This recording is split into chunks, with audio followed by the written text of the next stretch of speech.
Good afternoon, early evening. How are you? Well, first of all, the Jefferson report. Two parts to this. One is what it is right now, and I believe it's 89, and the humidity is close to 70 again.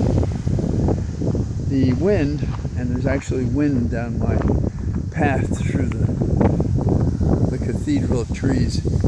The wind is up, and that feels good. I'd say it's about 7 miles an hour. I didn't check that. And Jefferson hasn't supplied the information about it. But I was talking to a person today who also copes by exercising outside. He rides bicycles. And he said the measure that he looks for, and he was advised this by a meteorologist and a health advocate, is if you take the temperature and you add it to the humidity, if the number is 150 or higher, you should not be out walking.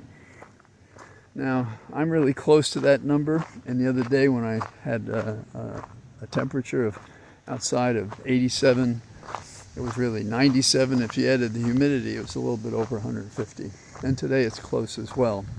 But I've taken the shade of the trees and the wind as an indication I can do it. Now, the trouble is, when you shouldn't be out, you only find out by failing. And so I look for being somewhat robust myself. And I say this not so much as a memo to me, as to those of you out there who think about going out. It's the reverse of if you go into too cold water and you think because you can swim, that's okay. But then you find out that all of a sudden you can't move. And that's how people died, because of the coldness of the water. So we got two ends of the spectrum. So enough of that. There is no question that Pelosi, the former Speaker of the House, is a powerhouse herself. But I feel that her appearance today on Joe's show was an error, a mistake. And for several reasons. One, as the former speaker, she appeared to me to be contradicting the current leader of the Democratic caucus, Jeffries, who basically told people to keep their powder dry and to support the president. By appearing on Joe's show, who had suggested the president should withdraw, and asking the question, he should, or giving it a warning or direction that he should think about what he's doing, when he'd already said that he was going to be the nominee and that he was not going to withdraw. So she's basically going back again. And as a result, she's opened up the question in some media, and I've seen different media talking about this. And I understand, having seen it up close and personal, how it's very difficult to step off a stage when you believe you know better. And I don't mean this as a criticism. It happens. In the past, Pelosi's been great on some issues, and I thought she was weak on impeachment until finally we had the Zelensky question and the bribery question and that kind of thing. So Biden is running for president. Morning Joe asked Biden to withdraw. Biden said no.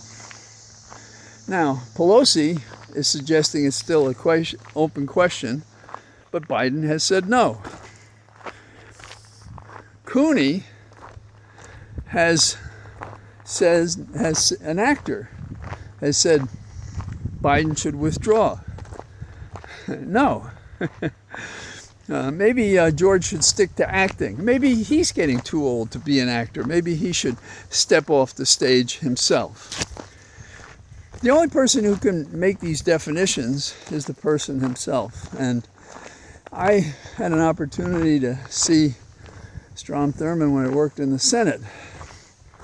But I would have never guessed that he would continue to, quote, work or to be a senator until he was 100. That is the oldest any senator has been, if I have my facts straight. I believe I do.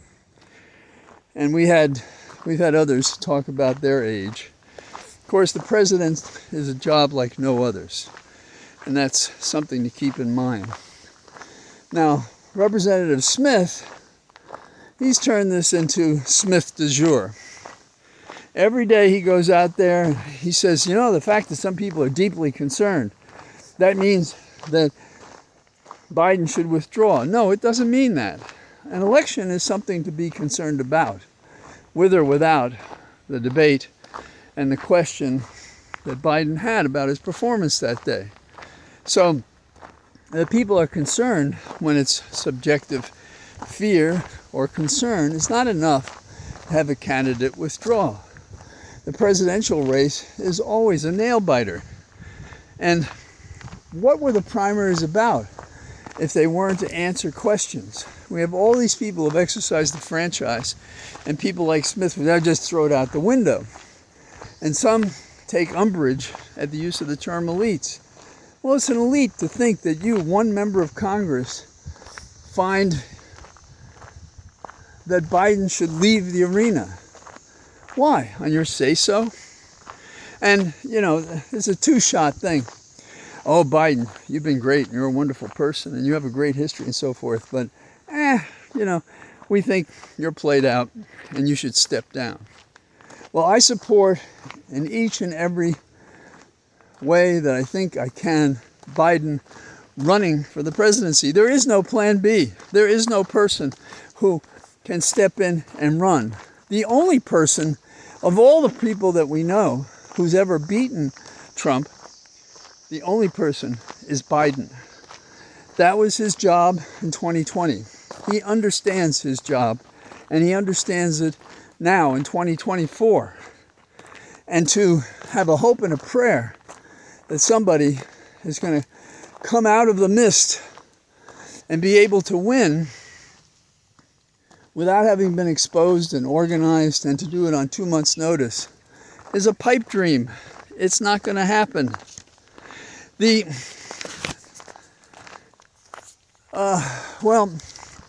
Let's run it back again. Another take. I don't mean I'm stopping and starting again. But what I mean is, let's go back to the fact that I believe it's USA Today said basically that the former speaker opened the question again. What are they doing? She knows better. She has to know better. But it's not her opinion, and she's going to assert it. Well, that's wrong.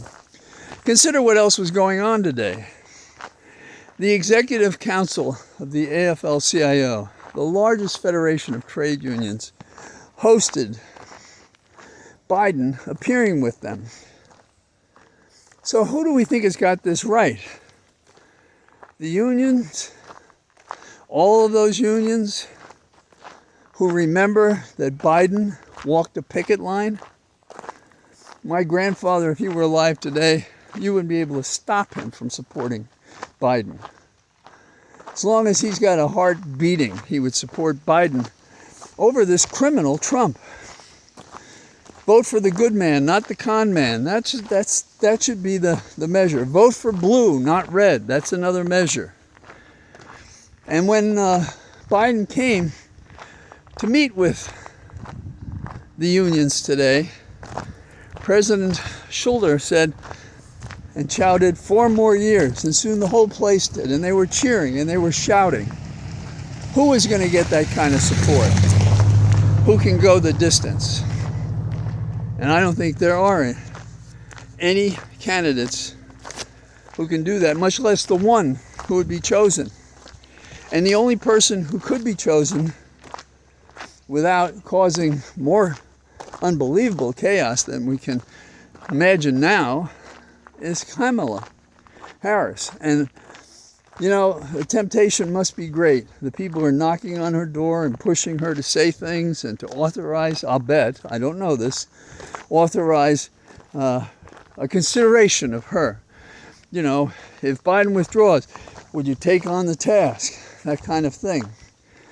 And she has to be beyond reproach.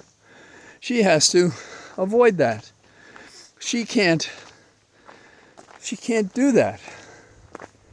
On today's calendar, we had a president go from talking to basically America's workers to the leaders of 31 nation states who have conferred their support by implication and by cheering and by reacting and by the whispers that are finding their way into the opinions.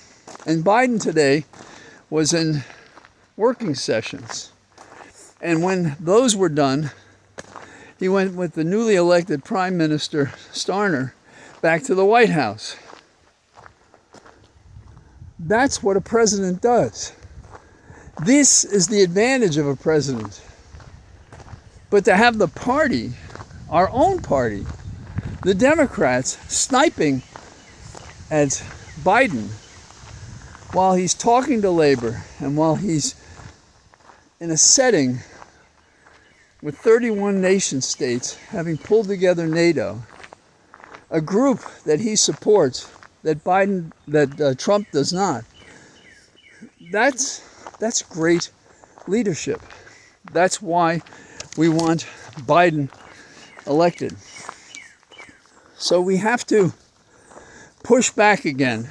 And it's like those who believe so certainly, for personal reasons and for better reasons than that Biden should withdraw. We can't feed this day to day. Smith had the notion that, oh, have you seen the polls? They're not exactly as good as we think they should be. Democrats have been blasting Biden day by day. And the interesting thing is that it's had little effect. And the little effect it has been to sort of paralyze the race. If the Democrats who want Biden to withdraw would shut up, maybe Biden could move forward. And now we have two more tests, because they're always looking for tests. They're now looking and misrepresenting when it happens how Biden handles or reacts. Biden's meeting with George Stephanopoulos was just fine. It was natural, it was spoken, there were no teleprompters, there was disagreement between them. George pressed him, Biden pushed back. That's what a president does. Tomorrow, after today's visits to labor and to international states, tomorrow, Biden is going to have a press conference. And everybody's going to be looking at every nod and question he handles and how he phrases it and so on and so forth. Next week, an NBC anchor, I believe, is going to have an open conversation with him. But let our so-called leaders know that we are not fooled, that corporations are fighting like mad, pushing that he should withdraw, because they know he can beat Trump. And Trump's a big payday for corporations. What do the corporations have to do with this? Who owns the media? Who is directing its content? I didn't think in my lifetime I'd ever be saying that about the prime media, but it's clear. And when it's not a whole network, it's individuals who are hosting these shows and bringing in people like Smith and pushing it forward. Someone said to me, do you think that he has to be censored, as you say? I'm not censoring him, I'm disagreeing with him. I can't shut him down. But I can say, what the hell are you doing, fella? And why do you call yourself a Democrat if you're attacking a man who has gotten the support of the people and continues to get that support, such that Jeffries is encouraging the Democratic caucus to take a step back from attacking?